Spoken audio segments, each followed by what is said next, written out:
embarking on the first ever event of Surat related exclusively for the youth, empowering youth and building a better nation. Now, what is the purpose of this event? Why we are doing it in Surat? It is not only for Hangama Khada Karna. We have much more than that, and I will request President Chamber of Commerce, Southern Gujarat Chamber of Commerce and Industries, Kamlesh Bhai Yagnik, to say something about the purpose of this event. मैं cigarette नहीं पीता, फिर भी मैं जिसे मिलता हूं उसे कहता हूं कि आपके पास माचिस है, क्योंकि यहाँ आसपास कुछ ऐसा है जिसे मैं फूंक के राख करना चाहता हूं। ये शब्द है हमारे सभी चहीते कवि जिन्हें हमें इस कार्यक्रम में आने का निमंत्रण दिया था, लेकिन वो हमारे बीच रह नहीं सके। उन्होंने वादा किया है कि मैं सूरत आऊँगा, और ये बात है कवि गुलजार की। आज से 2-3 महीने पहले एक विचार एक व्यक्ति के मन में आया था कि कुछ सूरत में ऐसा करना है कि जिससे ना कि सूरत की, गुजरात की और समस्त राष्ट्र के युवाओं को कुछ प्रेरणा मिले। कुछ अलग सा करना है, और ये बात उनके मन में दोहराती रही। बार बार उन्होंने जहाँ भी मौका मिला ये बात प्रदर्शित की कि कुछ करना है, कुछ करना है, और क्या करना है इसकी परिकल्पना कुछ ठीक से बैठी नहीं थी। और मैं सबसे पहले जिस व्यक्ति के मन में ये विचार आया, उस व्यक्ति का नाम से मैं आपको कुछ बताना चाहूँगा। और वो व्यक्ति आज हमारे बीच में है। Such a low profile person and an absolute magnanimous personality, Shri Manhar भाई काकड़िया। आज हम जो देखने वाले हैं, जो विचार 2-3 महीने पहले उनके मन में आया था, आज ये बड़ी खुशी की बात है कि वो विचार हम चरितार्थ करने जा रहे हैं। आज का दिन एक ऐतिहासिक दिन है।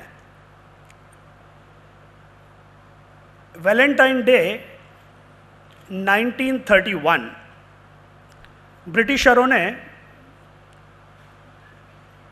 भगत सिंह, सुखदेव थापर दोनों की आयु 23 साल थी, और शिवराम राजगुरु जिनकी आयु सिर्फ 22 साल थी। वैलेंटाइन दिन के दिन ब्रिटिश जज ने इन तीनों को फांसी की सज़ा दी और तय किया कि 24 मार्च ईयर 1931 इन्हें फांसी दी जाएंगी।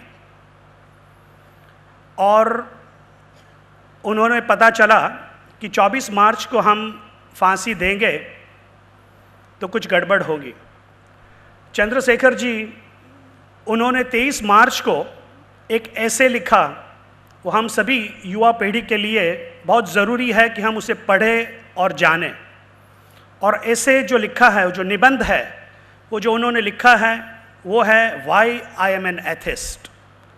23 मार्च 1931 जेल में बैठे हुए ये ऐसे भगत सिंह ने लिखा। और 24 मार्च वो लेनिन को पढ़ रहे थे, मार्क्सिस्ट थे तो लेनिन को पढ़ रहे थे, और उसने तय किया था कि मेरी फांसी के दिन मैं लास्ट पन्ना पढ़ूंगा लेनिन का।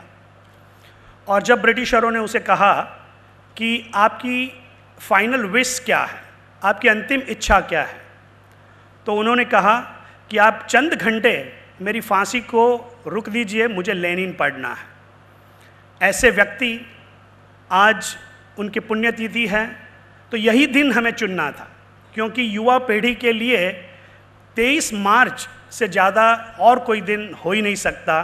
इसके लिए ये कार्यक्रम हमने पहले ही तय किया था कि हम कहाँ भी करेंगे, लेकिन 23 मार्च को करेंगे। और आज ये कार्यक्रम संपन्न होने जा रहा है। आप सभी यहाँ उपस्थित हैं, ये बड़े गर्व की बात है।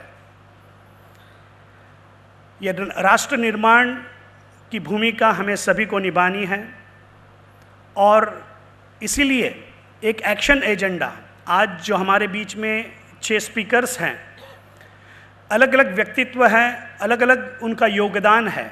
वो क्या योगदान है वो हम जानेंगे, उनके साथ हमें चर्चा करने का भी मौका इस कार्यक्रम के दौरान मिलेगा।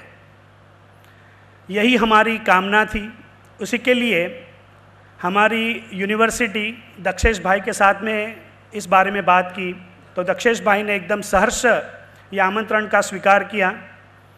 गुजरात मित्र जो एक ऐतिहासिक न्यूज़पेपर है दक्षिण गुजरात का, भरत भाई रेशमवाला साहब, उन्होंने कहा कि ये पूरी जो मीडिया पब्लिसिटी है और गुजरात मित्र के सिवा और कोई न्यूज़पेपर हो ही नहीं सकता कि ये कार्यक्रम करे।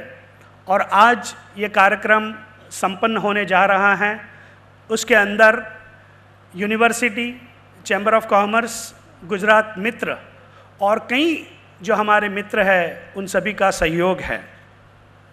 और ये कार्यक्रम जो हम करने जा रहे हैं उसका जो मकसद है वो यही है कि हम ऐसे देश का निर्माण करने जाएंगे कि जहाँ चित्त भय से शून्य न हो, जहाँ गर्व से शीश उठाकर हम चल सके, जहाँ ज्ञान मुक्त हो, जहाँ दिन रात इस विशाल वसुधा खंडों में विभाजित न बनाए हो।